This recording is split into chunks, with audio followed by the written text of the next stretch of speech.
আপনার উপর তাকিয়েছিলেন সকল রাজ্যবাসী। দেখুন, আমি ওয়ার্কিং কমিটির মেম্বার ছিলাম, আমি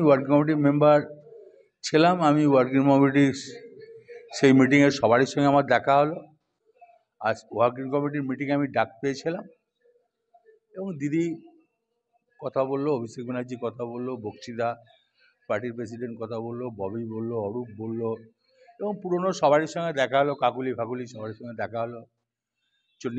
চন্ডিমা ছিল, ওর সঙ্গে কথা বললাম, সবারই সঙ্গেই কথা বললাম, খুব ভালো লাগলো। মমতা ব্যানার্জি বললো, তুমি ওখানে কোর কমিটি আমার করা আছে, তা কোর কমিটির তুমি চেয়ারম্যান, তুমি কোর কমিটির চেয়ারম্যান হয়ে, আর বিকাশকে আমি কনভেনার করেছিলাম। আর আমি ঠিক সবাইকে নিয়েই চলা উচিত, আমি মনে করি সবাইকে নিয়ে চলুক, তৃণমূলের ভবিষ্যৎ আরও ভালো হবে, সুন্দর হবে, সবাইকে নিয়ে চললে। 26 সালে ভোটে কি আবার আরো বাড়বে চারিদিকে? দেখুন, মমতা ব্যানার্জির বিকল্প তো কেউ নেই। মমতা ব্যানার্জির ওয়েস্ট বেঙ্গলে বিকল্প কেউ নেই। মমতা ব্যানার্জিকে ডেঙ্কি যাওয়ার ক্ষমতা আমার মনে হয় না যে খুব কম লোকেরই আছে।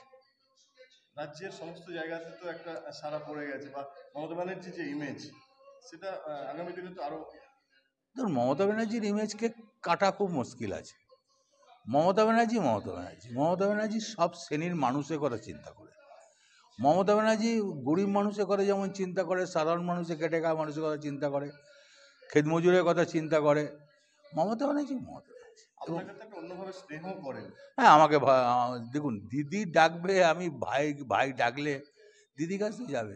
কাল অভিষেকও আমার খোঁজ খবর নিয়েছে, বলেছে তোমার চেহারাটা খারাপ হয়ে গেছে কাকু। হ্যাঁ, অভিষেক অনেক কথা হয়েছে। আগামী দিনে তো পথ চলার ক্ষেত্রে যেমন আমি একসঙ্গে সবাই চলতে চাইছি, সেটাই তো আমি যেমন প্রদেশ চাইছি, আর আমার ইচ্ছা সবাই মিলে একসঙ্গে চলুক, সেটাই আপনার বার্তা।